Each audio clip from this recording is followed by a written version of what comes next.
Voilà, bonjour, mesdames, mesdemoiselles et messieurs. Bonjour à toutes et à tous. Moi, je m'appelle Ndiougaba. Je suis étudiant en Master 2 au département de médecine de l'Université Hassan Sek de Ziguinchor. Aujourd'hui, j'étais venu vous faire un petit exposé sur le système LMD, qui est un système d'harmonisation des enseignements dans plus de 110 pays du monde. Ce système est initié et commencé à s'uniformiser depuis 2001. Mais dans notre pays, le Sénégal, donc ce système a commencé à rentrer en 2006 dans certaines universités. Alors, je tiens à rappeler que c'est un système qui s'appelle LMD. Le L veut dire licence, le M veut dire master, le D veut dire doctorat. Au niveau de la licence, elle doit se faire en 3 ans. La première année, licence 1, la deuxième année, licence 2, la troisième année, licence 3. Pour la première année, pour passer de la première à la deuxième année, il faut avoir maximum 60 crédits ou bien au minimum 42 crédits pour passer. Une fois en licence 2, l'étudiant peut faire les cours de licence 2 et continuer à rattraper les matières qu'il n'avait pas validées en licence 1. On appelle ça un double jambage. Vous êtes en licence 2, mais vous reprenez des matières en licence 1. Une fois que vous validez la licence 2 et que vous n'avez pas aussi validé certaines matières de licence 1, si vous avez 42 crédits aussi en master, en licence 2, vous êtes autorisé à passer en licence 3. Mais une fois en licence 3, il faudra obligatoirement valider les matières de licence 1, de licence 2 et de licence 3 pour pouvoir être autorisé à valider la licence 3. La licence 3, c'est le barrage, si on peut l'appeler comme ainsi. C'est un barrage. Il faut obligatoirement valider toutes les matières de toutes les licences 1 et 2 avant de valider la licence 3. Une fois validé la licence 3, l'étudiant devra subir, selon les facultés, soit pour certains c'est un examen, pour d'autres c'est un dépôt de dossier, pour d'autres c'est un entretien pour pouvoir être sélectionné en master 1. Alors, certains se posent la question, pourquoi la sélection? Je pense que pour la sélection, c'est parce que les enseignements de licence sont différents des enseignements de master. En licence, ce sont des matières à apprendre et à évaluer sur table pour les valider. Alors qu'en master, souvent, dans certaines facultés, et dans la plupart, c'est des mémoires à préparer en fin de master. Et ce mémoire-là a besoin d'être encadré. Et si on se rend compte, au Sénégal, il y a un déficit d'enseignants. Le nombre d'étudiants ne correspond pas au nombre d'enseignants qui pourraient les encadrer. Ce qui fait que dans la faculté, au lieu qu'on puisse encadrer tous les étudiants ayant validé la licence 3, on encadre uniquement une partie parmi les meilleurs. Dans certaines facultés ou UFR, on prend les étudiants qui ont fait un cycle normal. Un cycle normal, c'est quelqu'un qui a validé la licence 1 avec tout le nombre de crédits, la licence 2 avec tout le nombre de crédits, la licence 3 avec tout le nombre de crédits requis. On dit qu'il a fait un cycle normal. Il peut s'attendre à ce qu'on lui sélectionne. Maintenant, une fois sélectionné aussi, l'étudiant doit faire le master 1. Et dans le master 1, pour certaines facultés, certains UFR, il y a des matières à faire, il y a des évaluations, des devoirs, des examens à faire.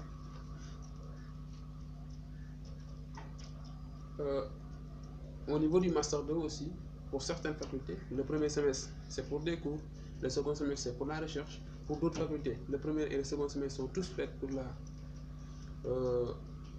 la recherche, avec le mémoire de l'étudiant. À la fin du Master 2, il y a une présentation des mémoires devant un jury. Le Master 2 est sanctionné par un diplôme de master. Donc je tiens à rappeler que la licence, il faut avoir 180 crédits. Le master, il faut avoir 120 crédits. 60 pour le master 1, 60 pour le master 2. Pour le doctorat, alors l'étudiant est libre s'il a des notes, de bonnes notes en master. S'il trouve un laboratoire, ou s'il trouve des encadreurs, directeur de thèse, une personne habilitée à l'encadrer pour une thèse, parce que l'encadrement en master c'est différent de l'encadrement de thèse.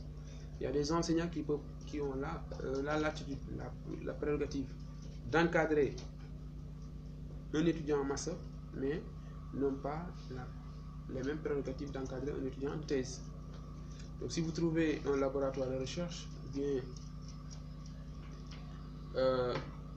un professeur agrégé ou bien un maître de conférence, un ou deux qui peuvent vous encadrer, même par le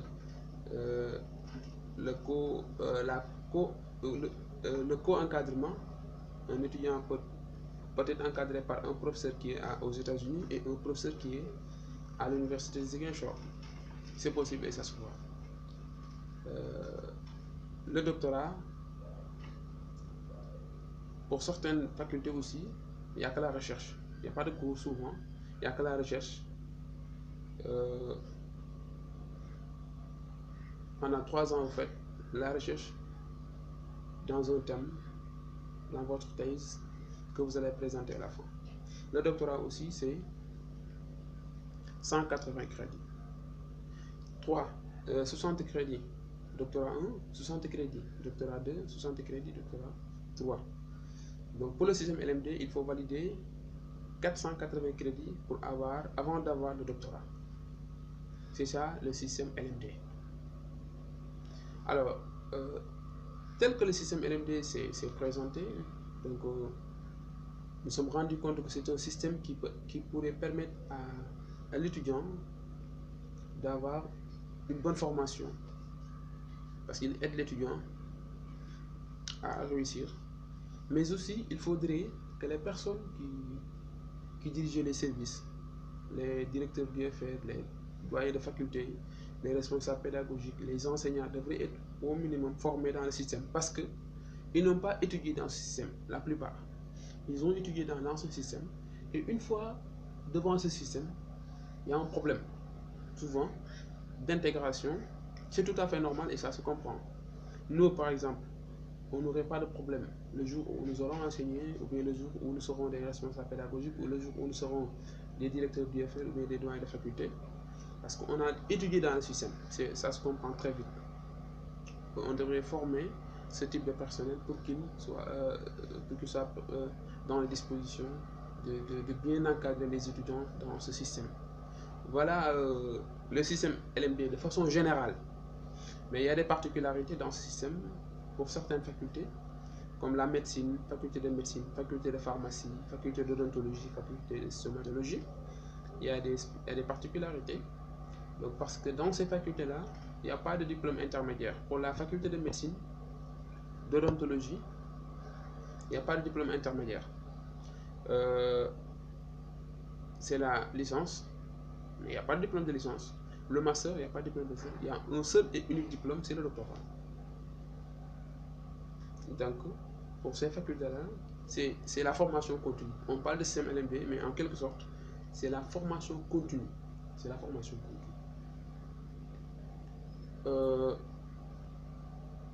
Ce qu'on a constaté aussi, comme la pharmacie, c'est pas 8 ans, c'est 6 ans. 6 ans et ils sont dans le système LMD. Je pense que c'est pour une harmonisation qui a fait qu'on dit voilà, tout le monde est dans le système LMD, mais pratiquement, il y a certaines facultés qui n'y sont pas. Maintenant, il y a ce qu'on appelle un nouveau système qu'on appelle maintenant crédit dans le système LMD. Crédit, les validations, les grades, comment faire pour valider, les examens contre combien de pourcents, l'évaluation contre combien de pourcents, ainsi de suite.